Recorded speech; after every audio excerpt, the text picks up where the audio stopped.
James Blair, good to see you again inside the White House. I think the last time we talked on the show, you were out on the campaign trail. Probably equally as busy, but a little bit better surroundings. It was definitely a fast pace then. The only thing that's really changed is the plane. We had a great plane then, but we've got a cool plane now, Air Force One. That's right. No, we're having a great time. It's good to be back with you. All of our hard work paid off, and the president's leadership and vision for the country paid off. And I'm just so honored, and it's fantastic. Yeah. All right. I'm going to ask what everyone wants to know. What's going on with Elon? I don't know. Look, I mean, I think obviously he's got some disagreements with some of the stuff we're doing.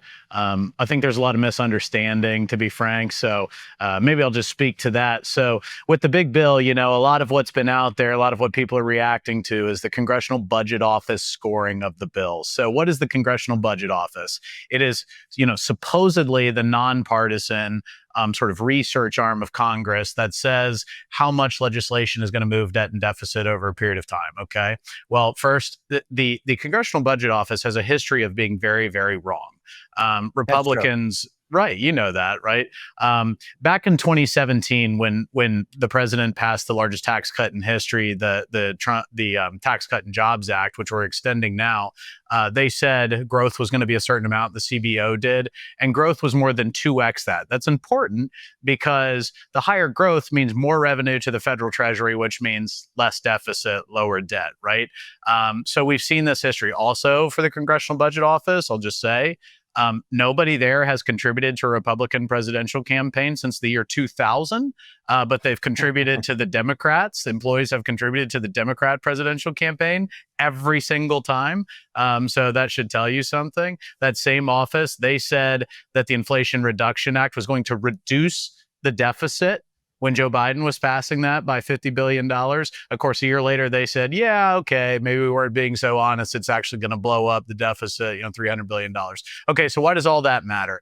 The CBO says that the bill increases the deficit a little bit over the next 10 years. But they also said just yesterday, Sean, on the side, that the Trump tariffs will decrease the federal deficit $2.8 trillion, okay? But that $2.8 trillion deficit increase that comes from tariffs doesn't factor into their score of the bill.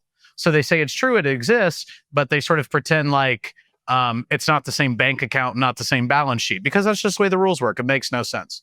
What matters is our projections. So when we take that tariff revenue that they agreed to, and when we take the higher growth numbers that we know we're going to see, that have been proven in the past, and we put all that on top of the bill, what we actually get is a bill in the House version that reduces the federal deficit by $8.6 trillion over the next 10 years. Okay. This is what the Council of Economic Advisors has put out. This is using the CBO's own methodology on these things. And I think we're going to have a report out in a day or two that sort of puts all this together. So there's a lot of misinformation, Sean, going on because you're really just looking at one analysis that is both tortured and historically very wrong. Wrong against Democrats in a way that harms, or wrong against Republicans in a way that harms Republican policy, and wrong against Democrats in a way that helps Democrat policy. Okay, this is proven. So that's it. I think we can clear up these misunderstandings. I think we can clear up these facts. And we've already seen, Sean, that what they're saying about the president's economic policies are wrong. Just 2 days ago, the Atlanta Fed put out a new Q2 estimate that GDP was going to grow by 4.6%. That's a revision from them previously saying that the economy was actually going to contract in the second quarter, right? So the jobs are back that they said weren't coming back. They've said inflation's going to come in hot. Nope, inflation's coming in below the estimate every single month of the Trump presidency. Even the CBO, which again is, kind of left-leaning, says, you know what, these tariff policies are real and they are going to reduce the deficit by at least $2.8 trillion. We, of course, think it'll be much more. So there's a lot more to discuss here, Sean, but that's what it really comes down to. I think there's some misunderstandings that can be cleared up, and that's what's important as we talk about the bill. All right, I don't want to belabor this, but I felt like it got really personal. And that's different than disagreeing about policy. Yeah, look, I can't certainly speak to what Elon's reasons for saying what he said is. It is the president's prerogative to say what he says. I think we're disappointed to see Elon campaigning against the bill. But it's a free country, and he's welcome to do that. So we're just going to keep moving forward. We're going to be focused on what the American people ask us to do on the campaign trail, which was deliver these promises. And that's what we're focused on, is we are focused on delivering the agenda that the president campaigned on, that was in every rally speech, that people voted for. And that's what we're going to get done over the next month or so. Okay. So let's talk about how you're going to get that done. The House passed it by a razor thin margin. In fact, I saw this thing today that said Virginia Congressman Jerry Conley had died the day before, and had he been present to vote, which obviously he's a leftist, he would have voted no, and it would have been a tie. So I mean, that's how close this was. I mean, literally got that lucky. Not, I shouldn't say that. That's not, but vote wise, politically lucky. Obviously, we don't want Congressman Conley to pass away, but when you're looking at the Senate, tell me if I'm misreading this, and then if not, like, I kind of put there's two camps in the Senate as you try to get this through. You've got the Murkowski-Collins kind of problem children, which is, I want more spending. I don't like the reductions in Medicaid, which is insane.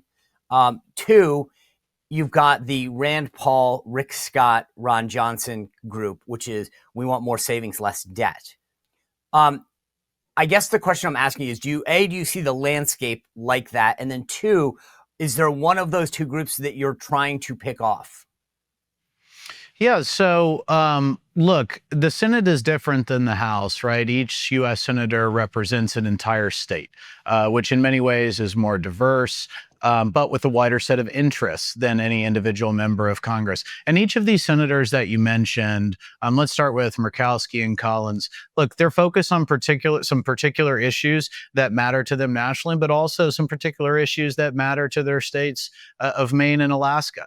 And obviously, it is part of the Senate process to work through those issues. And we hope to have their buy-in. I think that we can hopefully earn their buy-in. As you mentioned, Senator Paul, Senator Scott, and Senator Johnson. Look, Senator Johnson's been out there stating his opinion. We're continue to have conversations with Senator Johnson. We've got a little bit of a difference of opinion of him about growth rates and different things that sort of have an impact on what the projected deficit is. I think we can get to a good place there. The president spent some time with him yesterday and earlier this week. And Senator Scott, I think he has some, similar. Again, he's concerned about debt and deficits, as we are, as the president is, to be very clear. I think that we can get to a good place for the most part. Now, look, I don't think Senator Paul's going to vote for it. I think he's advocating for something entirely different, which is just frankly not realistic. It's not in the realm of reality. It's something that, sounds really good, but it's just not reflective of what it takes to govern. And you mentioned a small majority. Well, it is a small majority, Sean, you're right. But it's really important to explain what we're doing here. There's this process, as you know, Sean, but for the audience, called reconciliation. And reconciliation is a process that allows you to pass a product with only 51 votes in the Senate. Well, we have 53 Republican senators, plus, of course, Vice President is able to break a tie. So effectively 54 Republican votes, okay? And that means we can pass something with just 51 votes.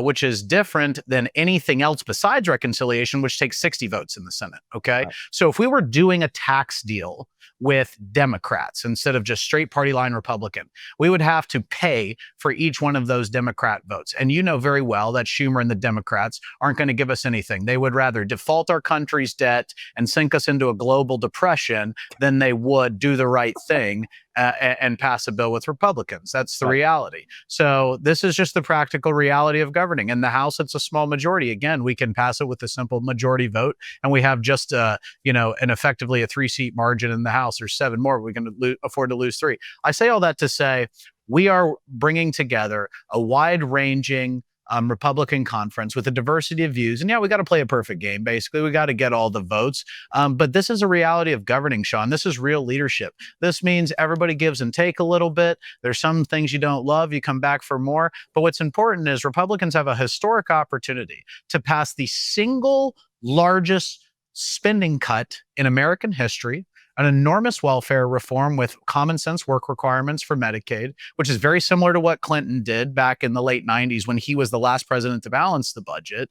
And many people got back in the workforce. These are common sense reforms that are very popular. And then a number of other spending reforms as well. And then on top of that, Sean, we're going to get permanence of those 2017 tax cuts that led to the growth that we're seeing that grows the economy. And we're going to get all the president's signature tax cuts he campaigned on. No tax on tips, no tax on Social Security, no tax on overtime pay. And that's not all. I want to leave you with just a couple more things, Sean. And I know there's just so much in it, so I don't mean to hog the whole program here, but there is a historic funding for border enforcement and deportation that will last all 4 years so that we can get the millions of illegal immigrants out of our country, particularly focused on the criminals, which is what the president campaigned on, is what a majority of this country supports to this day.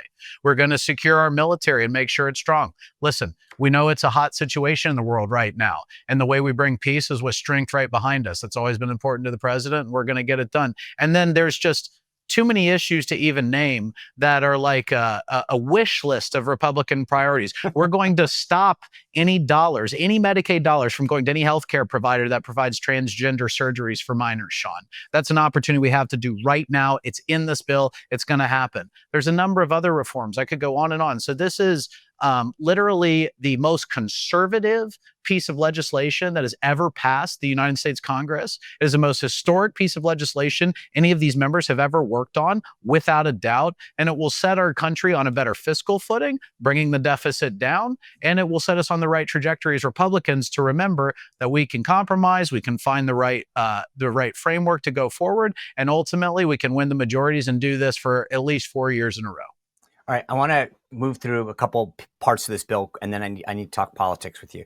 You name-checked Rand Paul. He tweeted out the other day, while I oppose increasing the debt ceiling by $5 trillion, I enthusiastically support making the tax cuts permanent and could vote for the big yet not beautiful bill yet. And then you responded to him saying, Senator Paul concedes the debt limit has to be addressed to prevent default on America's debt, which would cause an economic and global depression. True. But instead of standing with his fellow Republicans, acknowledging reality and doing the hard thing, he'd rather do a deal with Schumer. I just bottom line, it sounded like you were indicating that his vote, you're not trying to get it anymore. He's sort of in the no column and you don't expect that to come. Is that fair? I mean, look, what Senator Paul is advocating is he's saying very clearly that the debt ceiling has to be dealt with. And he knows that. Right. He knows that has to happen or the debt will be defaulted on and the whole world will sink into global depression. He knows that. And by the way, that's not because we want to spend more money. That's to pay for the spending that already happened under Biden. That's how the debt ceiling works, okay? And he's taking advantage of a lack of familiarity with how government funding works in the public to try to push his message. So he knows it has to be dealt with. And what he's saying is just move it off this bill. Just do it to the side, okay? And what he's saying is, but see, that's where I explain the reconciliation process, Sean.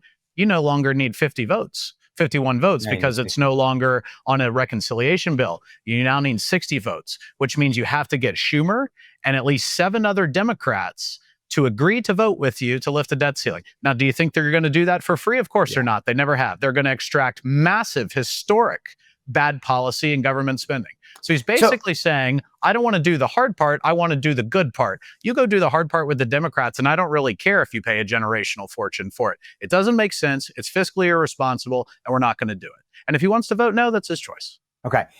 I think one of the things that I can say that I would like to see more is, I get it. Reconciliation, which it may be wonky and very Washington, but the bottom line is to your description. It's got these parameters that allow you to do certain things, not do others, but you get to do 50 votes when you do it. So you can only do certain things. I would love to see the White House come out and make further pronouncements about how to codify spending. A great job on the on the rescissions package, right? $9.5 billion. I think that's a lot of money, at least where I'm from. But I think that to assuage some of these people who care about the debt, right? Part of what I think would be helpful is to say, I got it, guys. This is the best we can do on this bill, but we can start to put together another, rescissions package. I guess the point is that not everyone's going to have the luxury of listening to James Blair, and that we've got to start messaging what else we can do because I don't think the debt, I think the people who care about the debt and spending, and I'm one of those people, but I also recognize that you can only do so much right now and that this is a balancing act. But I think that if we could say, hey, there's more to come, that might help get these guys on board. You're totally right, Sean. I don't disagree with you. And I don't want to be too in the weeds, but it's long form, so I try to explain a little bit, right? And you're 100% right. But what's important is what they're saying about the debt and deficit as a result of this bill is not true. We have projections that show very clearly that the deficit will be reduced by $8.6 trillion over the next 10 years for 3 reasons. Passage of this bill and the growth that comes with it, the tariff revenue that's not being counted in the bill, and the spending cuts that also aren't being counted into the bill. So that rescissions package you mentioned, that doesn't count in this bill. And that's $9 billion just for this year. But over the 10 years, if it was in the bill, that would score at $90 billion because that's how it works over a 10-year projection, okay? And we've got a lot more rescissions coming. There's also tools, and Russ Vogt talked about this on one of the Sunday shows this week, Sean. There's other tools that the director of OMB, Russ Vogt, a well-known deficit hawk, has at his disposal in a certain window of the year, the last quarter, to rescind more money and get rid of more what we call discretionary spending. So there is a complete picture here. And the fact is this bill will reduce the deficit. It is the greatest spending cut in American history. It's the greatest welfare reform in American history. And in the medium scope, that will all be borne out as true. We could keep messaging certainly in the short scope, but the fact is this is going to be borne out. Well, if you enjoyed this content, make sure to like this video, subscribe, and click the notification bell to get more.